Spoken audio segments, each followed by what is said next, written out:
Factor FinTech, el único programa de televisión donde la tecnología y las finanzas se conectan con tu día a día. Yo soy Paola Alcocer y en esta emisión hablaremos de la banca patrimonial en acción, el equilibrio entre rentabilidad y seguridad. En FinTech en la vida diaria, te contamos cómo las remesas son el corazón de millones de familias mexicanas. Y hoy las FinTech están transformando cómo llega ese dinero. El origen de la banca, todo era ventanillas y papeleo. Hoy, la inteligencia artificial y las finanzas embebidas están reescribiendo ese guión y transformando la manera en que usamos el dinero. En la entrevista nos acompaña en el estudio Íñigo Rodríguez, él es director de banca patrimonial de Capital Bank, para hablarnos sobre cómo la banca patrimonial protege y hace crecer el patrimonio de cada cliente a través de estrategias personalizadas de inversión. Y nuestra conductora de IA, Betsy, nos revela cómo en China la huella digital ya se convirtió en la llave que mueve seguridad y dinero. En Radar Digital, la inteligencia artificial se ha convertido en una aliada estratégica para las pymes, impulsando su eficiencia y crecimiento. Sin embargo, también presenta desafíos en costos, ética y adaptación tecnológica. Y hoy debatimos su verdadero impacto. Esto es Factor FinTech. ¡Comenzamos! Cada día una innovación. Esto es Tendencia FinTech. El Bitcoin alcanzó un nuevo máximo por encima de los $125,000, impulsado por la demanda institucional y la búsqueda del refugio ante la incertidumbre global. Analistas anticipan que podría mantener su tendencia al alza si los mercados tradicionales continúan mostrando volatilidad. Inversores europeos muestran mayor optimismo. El índice de confianza en la eurozona repuntó más de lo esperado en octubre gracias al repunte tecnológico y al impulso de los activos digitales como parte de nuevas carteras de inversión. El optimismo de los inversionistas también se reflejó en el mercado cripto, con ganancias para Bitcoin, Ethereum y otras monedas que siguen beneficiándose del impulso institucional. El gobierno británico anunció incentivos para que más compañías tecnológicas y fintech elijan Londres como sede de cotización, reforzando su papel como capital financiera global. Las inversiones en sistemas de prevención de lavado y monitoreo de transacciones podrían superar los $75,000 millones para 2030, impulsadas por la expansión del ecosistema cripto. Y ahora vamos con Betsy, nuestra conductora digital. Hola, soy Betsy, tu conductora de inteligencia artificial en Factor FinTech. Hoy te traigo una noticia que marcará un antes y un después en la seguridad digital. La empresa Next Biometrics acaba de conseguir su primer pedido de producción masiva en China para sus sensores de huella digital. ¿Y qué significa esto para ti? Que millones de dispositivos de identificación en China están usando esta tecnología para autenticar personas con mayor rapidez y precisión. Los sensores biométricos permiten reemplazar contraseñas, reducir fraudes y dar más confianza en pagos digitales y servicios financieros. Un dato interesante: China es el mayor mercado del mundo en soluciones de identidad digital, con más de 1.000 millones de usuarios registrados en sistemas biométricos. En pocas palabras, la huella de tu dedo no solo abre el celular, ahora también abre el futuro de la banca digital y de la seguridad financiera a nivel global. Soy Betsy y nos vemos en la próxima cápsula aquí en Factor FinTech.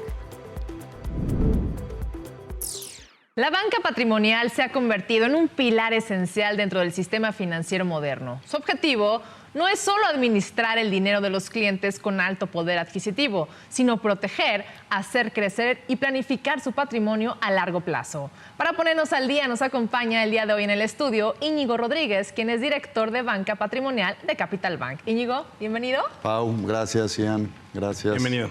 Un gusto, tanto que contarnos y bueno, pues arrancamos con esto. ¿Cuáles serían los principales riesgos que debe considerar un cliente de alto impacto o alto patrimonio al diversificar sus inversiones en distintos mercados financieros? Yo creo que esa pregunta es clave y que todo el mundo nos hacemos. Muy importante, digo, de entrada, gracias por el espacio, un gusto estar aquí con ustedes y con su auditorio. Creo que lo principal como cliente es pues revisar las regulaciones que pueda tener esta institución, ¿no?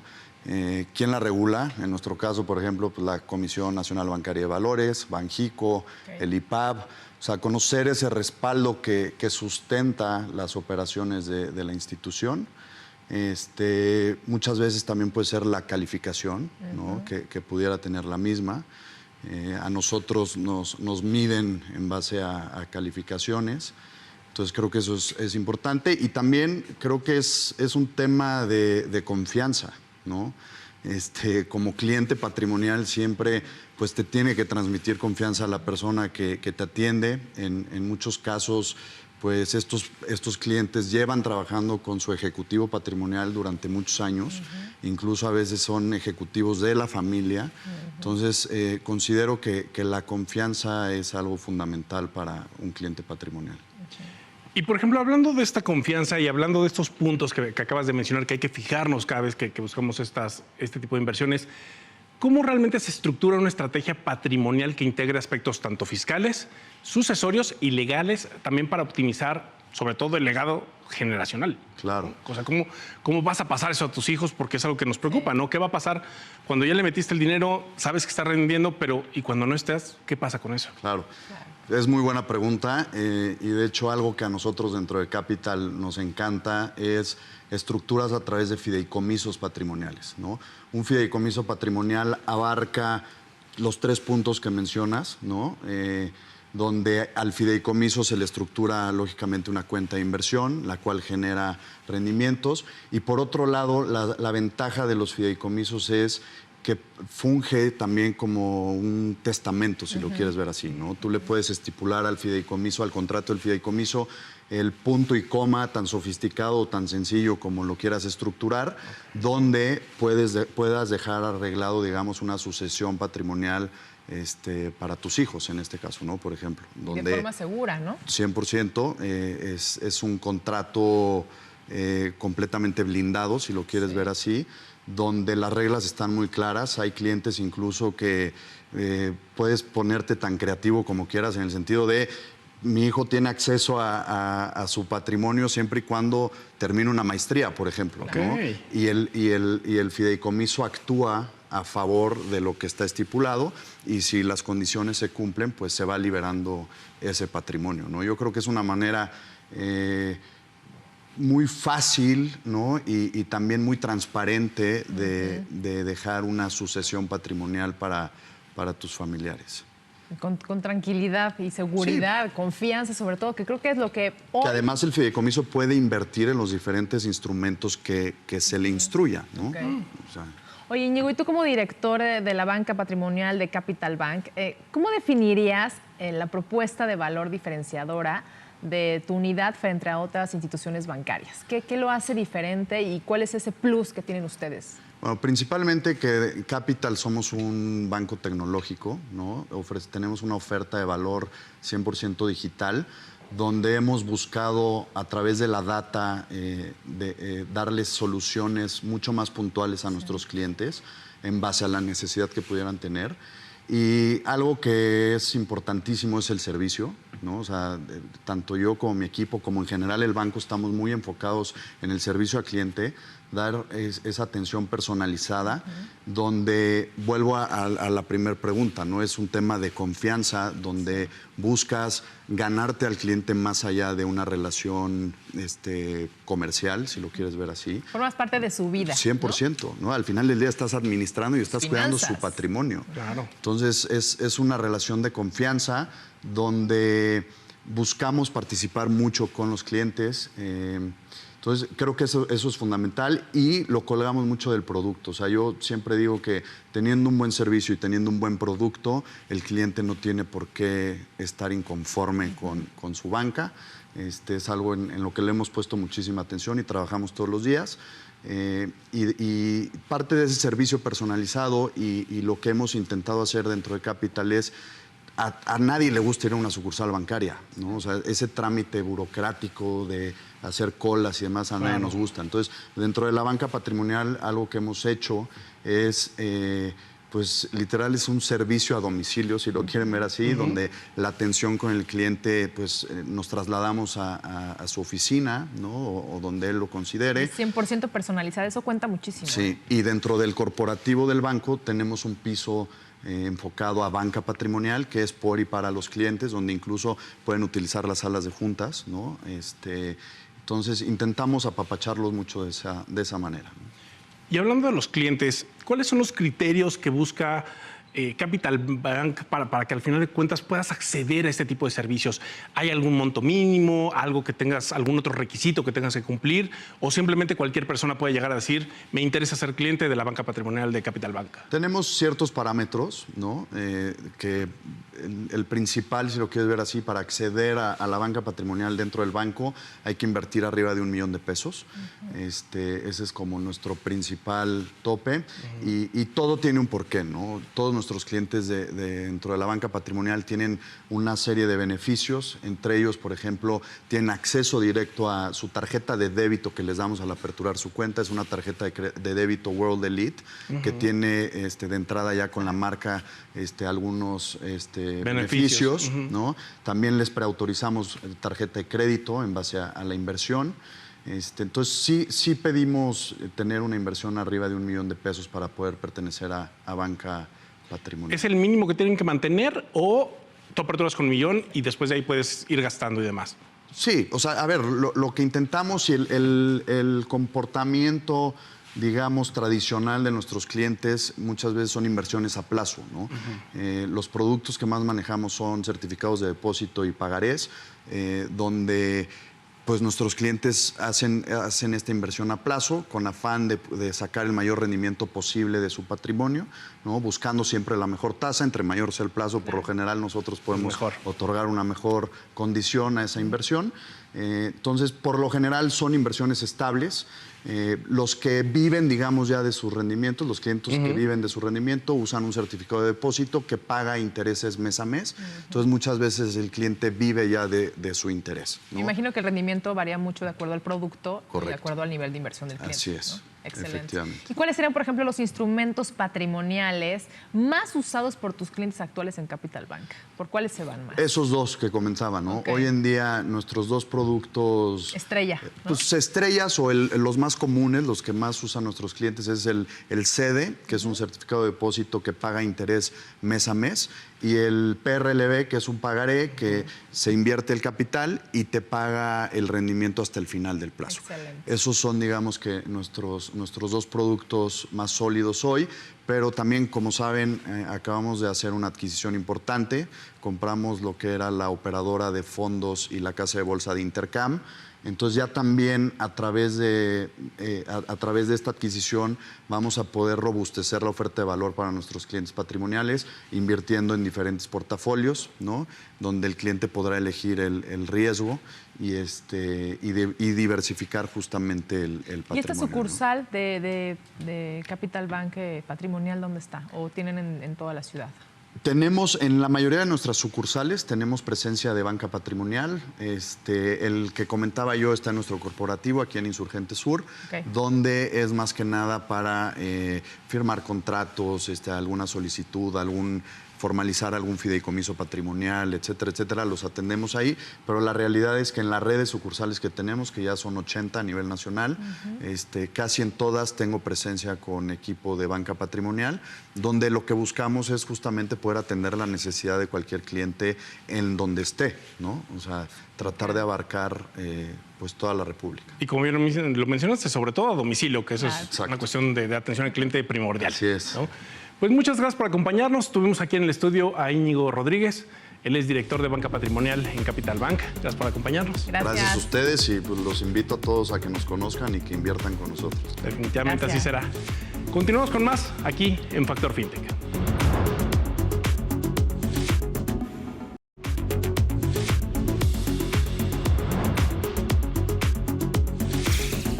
La inteligencia artificial está revolucionando la forma en que las pequeñas y medianas empresas operan, desde automatizar tareas hasta mejorar la atención al cliente y optimizar decisiones. Para debatir y conocer sobre este tema, nos acompaña aquí Itzul Girón. Bienvenida. Gracias, muy buenos días. Muy buenos días. Oye, Itzul, ¿qué pasa con esta cuestión del acceso a la tecnología? Muchas veces se habla de que el acceso a la tecnología está para todos, pero la realidad es que estamos viendo que sobre todo en las pequeñas y medianas empresas, el acceso a la misma y sobre todo a las nuevas tecnologías que implican, en este caso, la inteligencia artificial, está realmente fuera de su alcance. ¿O realmente crees que se están haciendo esfuerzos para que todas las empresas tengan esta accesibilidad al mismo nivel que las grandes empresas lo tienen? A mí me parece que sí, en este momento hay una gran oportunidad.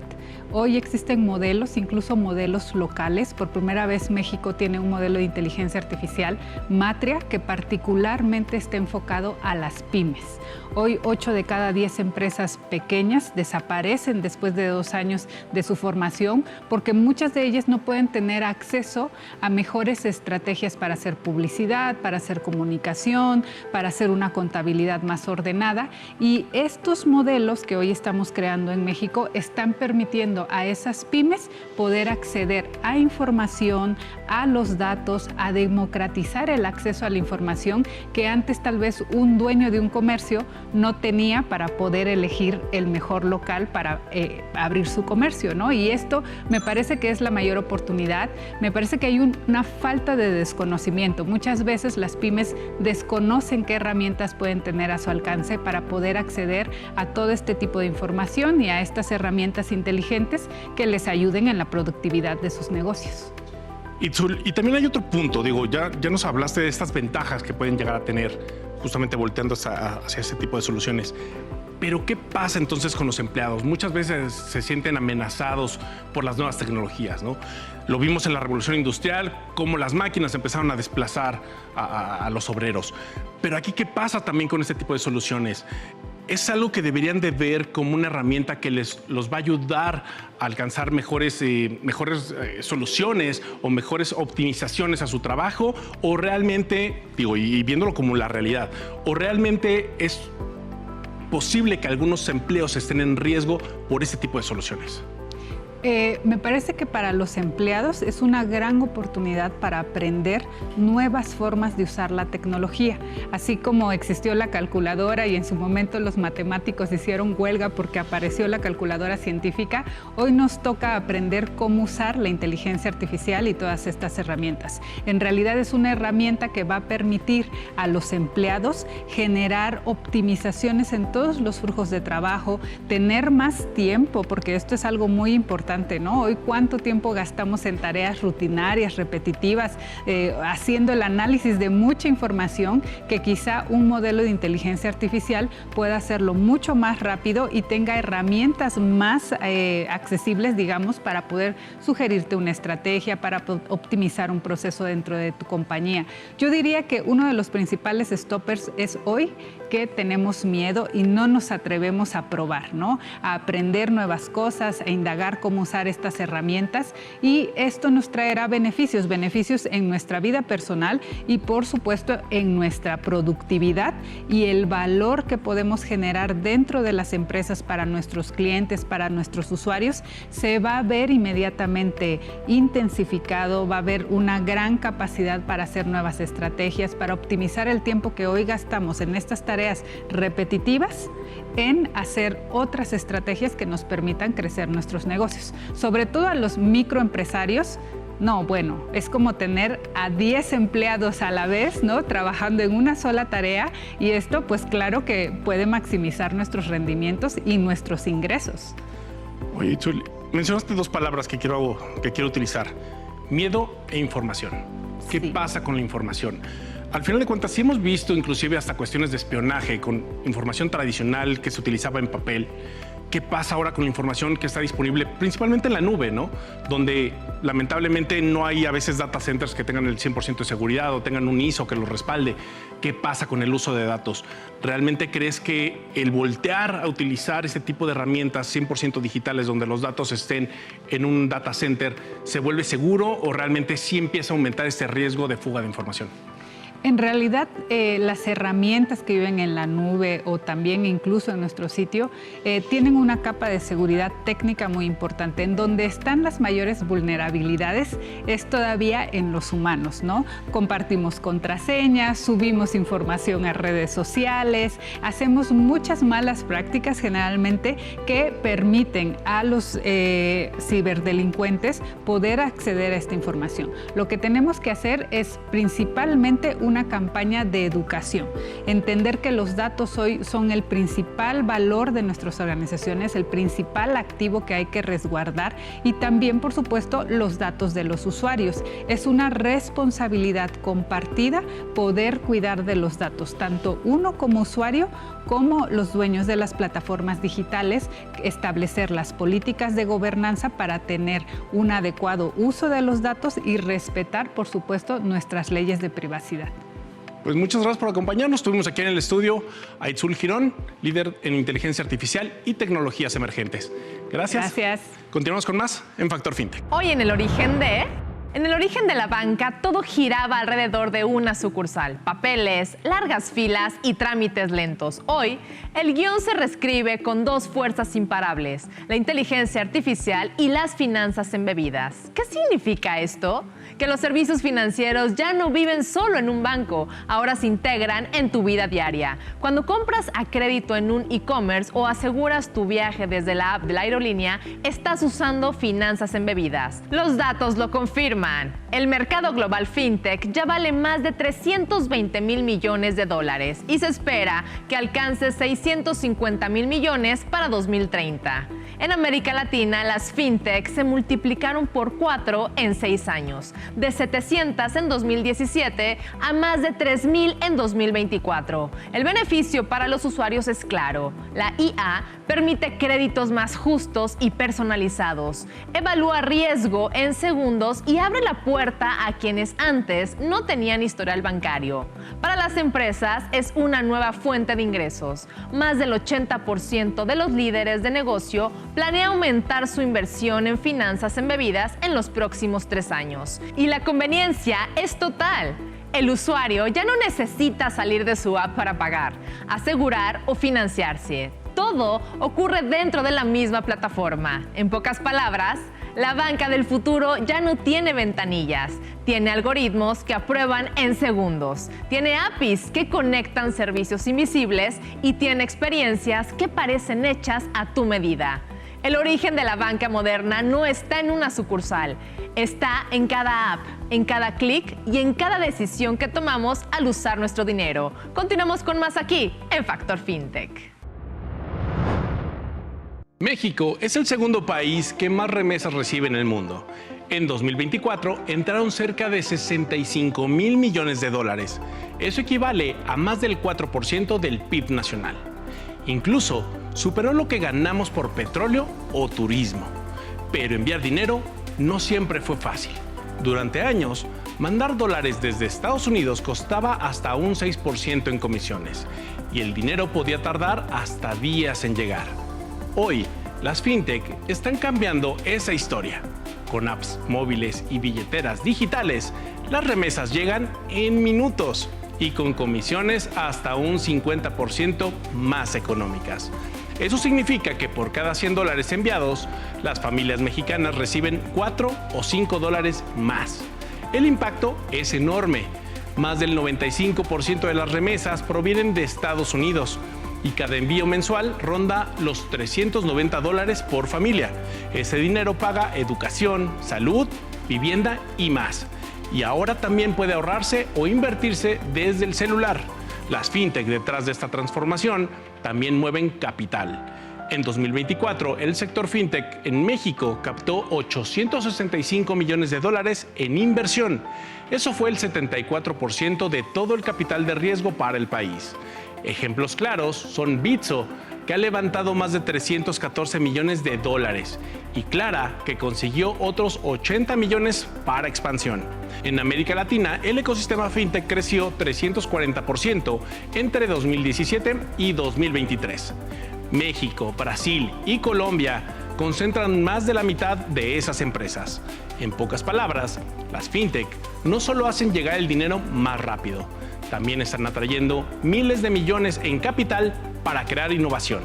Hoy, las remesas ya no solo alimentan familias, están impulsando inclusión financiera y transformando comunidades. Las fintech no solo captan inversión, están captando el futuro de México y el mundo. Y así llegamos al final del Factor Fintech. Mientras llegue el próximo episodio, te invitamos a seguir la conversación en nuestras redes sociales en @FactorFintech. Comparte, comenta y súmate a la comunidad que está transformando las finanzas desde la tecnología. Y no olvides visitar nuestro portal www.factorfintech.com, donde encontrarás entrevistas, cápsulas y mucho más contenido exclusivo. Yo soy Ian Dávila. Yo soy Paola Alcocer y esto fue Factor Fintech. Hasta la próxima.